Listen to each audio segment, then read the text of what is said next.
Hey there everybody, welcome to another Kanoa Quick Tips video. This is Sam. I'm excited that you're here. We are going to do another entry in our series around creating this downtime table and screen that we've been looking at. Today we're going to explore a couple of new Kanoa functions, like our utility function to make data sets easier to work with, and some of our summary data collection functions.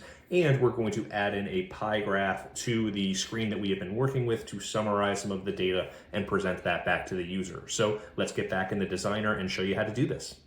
Our goal today is to add a chart in for our downtime data. So it seems like a good place to start would be adding a chart into our screen here. I'm going to come into our perspective components, and we're going to be using one of the Apex pie charts. We're just a real big fan of these Apex charts. They are an extra thing that you need to install in Ignition, but they are a free resource that Travis Cox has provided over GitHub. We install it in a lot of our instances. We just think it's a really great dynamic graphing tool that has some good user functions in it that we really like to use. So I'll go ahead and show you how we set that up for this pie graph. What we're going to do is, you'll notice, if you're not familiar with these Apex charts, they have a section here for labels and a section for our series, and our goal is to populate that with the downtime data that we want to be charting here in this graph. The other thing that we're going to notice is that our table at the bottom here is actually a list of all of our downtime instances. That's not usually what you would want to show in a pie graph, right? You want to show some summary data of each downtime reason that you had and the total duration of that downtime across all instances. And you don't need to write that code yourself. We have it ready for you. So let's start by getting that main data set. I'm going to make my downtime data summary as a new custom parameter, and this is where we're going to store our data. And I'm actually going to just copy this binding that we have for our original results page, because that's very similar to the code we're about to write. Instead of doing system Kanoa event get downtime data, we're going to do get downtime data summary. And I know you could check this inside of our documentation if you needed to, that it doesn't need those extra parameters. And as long as I give it an asset ID, start and end date, that should be resolving properly, and it is. So I can snoop into this data set to get a preview of what it looks like, and it works the way that I kind of described earlier, right? So every single state that occurred, it totals up every instance of that state occurrence in your period, and it's going to give you the total duration in seconds as well. I'll also briefly state that we do show a state color and a state type color in here. Usually you might default to a state color, and if you haven't defined one for that particular state, you would then kind of switch back and fall back onto the state type color, which is what we're going to be doing here. So I'll hit OK there. There's our downtime data summary. Now we said we're going to condition this data to prepare it for our Apex chart. I usually like to do that in its own little section, so I'm going to make a report data as I try to do better at naming my custom properties in here.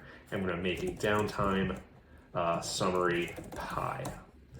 And I'm going to, well, my goal for this is to have all of my data conditioned and stored in just this one place to make it just easier and kind of segregate where we're doing different things.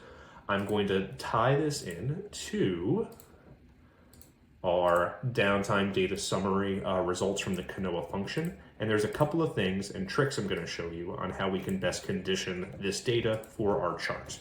First things first, I'm going to make a new variable called summary, and I'm going to use one of our Kanoa functions to help convert that data set into a more Python-friendly list of dictionaries. So I'm going to use system.kanoa.utilities.convert dataset to JSON. Again, a super handy function that we have. I'm just passing our raw data set into it, and if you wanted to quickly see what that looks like, you can kind of see down here in our preview. Again, that's taking that data set, turning it into a list of dictionaries.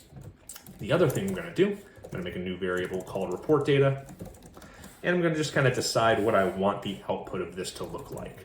I want to have a list of labels and a list for my series, just like we saw in that original Apex chart. I'm going to just prepare my data that way. And then it's as simple as going through my data set and taking the properties that I want out of it and assigning those into my new report data. So for entry and summary, I'm going to take report data, and in the labels, I'm going to append my entries state name. There we go. And I'm going to do the same in my series.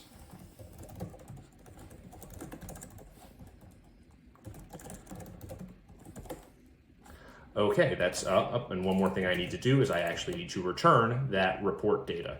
And we can, again, see that is resolving correctly down at the script results at the bottom here.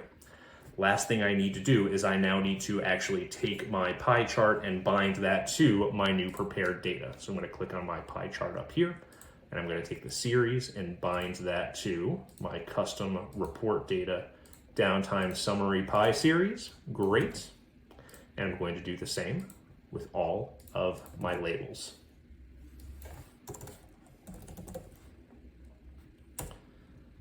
Excellent. There is one more thing that I want to do. So this is working properly, right? We are getting all that summary data. We are showing this pie chart, but we're using all of the default colors that just kind of Apex charts will automatically assign. And I want to use the colors that are more associated to that state.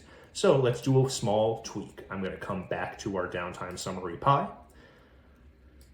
And I'm just going to add in the colors feature, right? So I'm going to add in a series of colors. And I'm going to copy this line here. And I'm going to append into this our state type color. If I was putting more effort into this, I might check for the state color first and then fall back to the state type color if I didn't find one, but this should work for now. And we can see it down here in our data structure. And now I'm going to bind it to a new value called colors. Again, I know that this works for Apex charts. You can check all their documentation to get more info on how to do that. I'm going to bind that to our colors list. And there we go. We are assigning the red to all of our unplanned downtimes and our little cyan blue to the planned downtimes as expected. Let's check out the ignition application and make sure our change took. I'm going to click the update button up here. There we go. We can see our new Apex chart showed up. I should be able to, again, this should work with everything that we've set up so far. I should be able to pick a new line. I can do something like our last month data, and you can see it is going through, refreshing the full table and updating our summary up here as well. So there you go. That's how you can make a quick graph display in the Kanoa Ops system. So with that, hopefully you have a much better sense of how you can be going in and designing your own custom screens in Kanoa. It's a really important part of our software. We want to make sure that we're giving you a lot of functionality out of the box, but it's important that you can design your own screens and present information back to teams in a way that really makes sense to them. And the best way to do that is to give you the tools to design more screens and more features the way that you need to do it for your factory. So thanks again for watching today's video. Please do like and subscribe and follow along with all of our quick tips to learn more about Kanoa. Thanks again for watching, and we'll see you soon.